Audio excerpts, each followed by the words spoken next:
most people dealing with the question, what is a musical work? Why do we think about musical works? Always went back to the example of Beethoven. And they said, what is a musical work? Take the example of Beethoven's Fifth Symphony. So I chose to ask a question, and my question was, why Beethoven's Fifth Symphony? And by the time I'd answered that question, the why Beethoven question, I had shifted away from a kind of a priori metaphysical inquiry toward a way of doing philosophy that was really bound up with the historicity of the examples, how it was in the Beethoven period that people began to think about music in terms of producing works. And that meant well-formed, through-composed musical works that couldn't be changed in performance. You really couldn't even adapt the instrumentation. You couldn't adapt it to occasion or place. It became one way of thinking about a perfected masterpiece Is of that music. Werktreue? That's the notion of Werktreue, a German notion of being true to the work in performance, playing it as it was composed. And we knew from the 18th century that Bach and Handel, Haydn, Mozart were masters of music. But they also adapted their music quickly. They had to write for occasions. If it was in the court or the church, they had to write available instruments. Performances weren't yet very perfect. And so I produced a quite strong thesis for which I got lots of flack and trouble. And that was that Bach had not intended to compose musical works. And people were enormously irritated with me because they thought that I was saying Bach didn't compose music.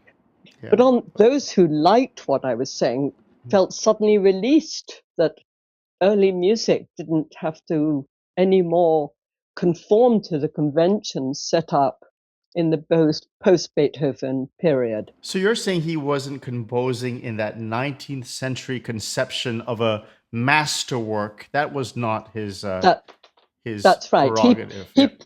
We would say he produced masterpieces today, yes, because after 1800, people began to produce collected editions of Bach or Mozart and so on. And so they give them Köchel numbers or opus numbers, and they have titles, and they become scored so that they can no longer be changed. But this really occurs after Beethoven. And even now, of course, there's so much fluidity and change in the actual practice. But for the sake of philosophy, I marked a really strong, what's called a conceptual break or paradigm change. And I did this in the 1980s. I published my book in 1992. I was very fortunate with its reception. It pretty much made my career. I still get invited. You see, I still get invited 40 years later to talk about that book, as if I didn't do anything else in my life. But,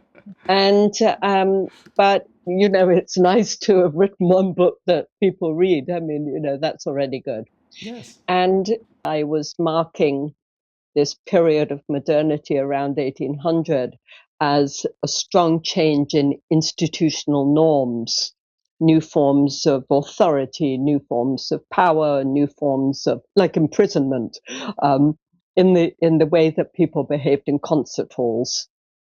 But the most important thing for me was in the 80s. What was happening? What was happening in the 80s then, in terms of concert halls? Well, in the 1980s, it was a period of what people call postmodernism, where people were questioning post-Second World War the norms of authority that had kept so much in place. I mean, this started of course, back to Plato, but there was a lot going on in the 1920s. a lot going on in the 1940s, 50s, 60s, of course, especially, with new forms of avant-gardism, new forms of electronic music, new forms of technology that really changed the way that people produced music, heard music, distributed music. And then in the 1980s, there was a real paradigm break against structures of authority, narratives of history that made it look as if there was this sort of determined, godlike, teleological drive that was bringing music to its condition of the production of masterpieces. And I just happened to come in when I was in my 20s, I have to tell you. I just happened to hit the moment when questioning the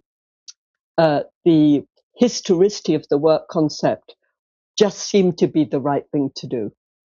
And I just hit the moment quite unintentionally, just when it needed hitting. And I was very lucky. And it changed the way that I did philosophy forevermore.